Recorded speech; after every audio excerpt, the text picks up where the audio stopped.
L'objectif de ce TP est de prouver de manière expérimentale la nature ondulatoire de la lumière, c'est-à-dire que la lumière est une onde électromagnétique. Pour cela, nous avons un laser rouge d'une longueur d'onde de 650 nanomètres à une distance de 2 mètres d'un écran. Ensuite, nous mettons une fente puis une double fente face au laser. Nous obtenons deux figures. L'une est une figure de diffraction et l'autre est une figure d'interférence. Grâce à cette expérience, nous pouvons déduire que lumière plus lumière est égale à plus de lumière dans le cas d'une interférence constructive, ou moins de lumière pour une interférence destructive.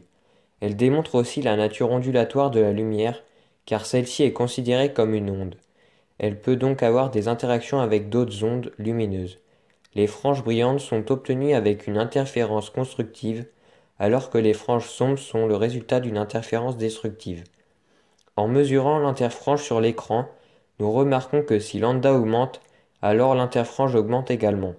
D'autre part, si la distance entre les deux fentes augmente, alors l'interfrange diminue. Nous constatons également que si D augmente, l'interfrange I augmente.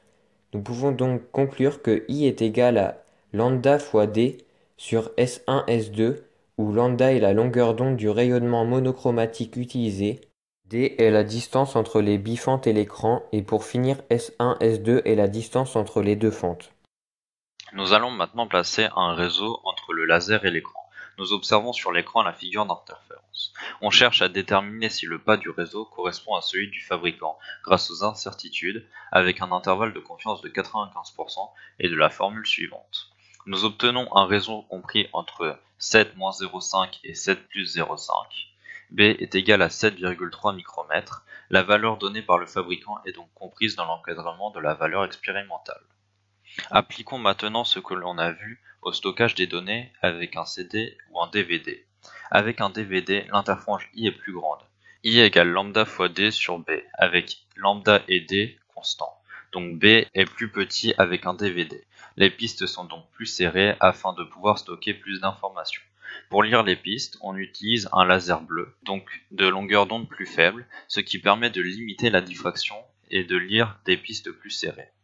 Les interférences ont donc permis de prouver expérimentalement la nature ondulatoire de la lumière. Dans les applications de la vie courante, ce sont elles qui limitent le stockage de nos CD et DVD.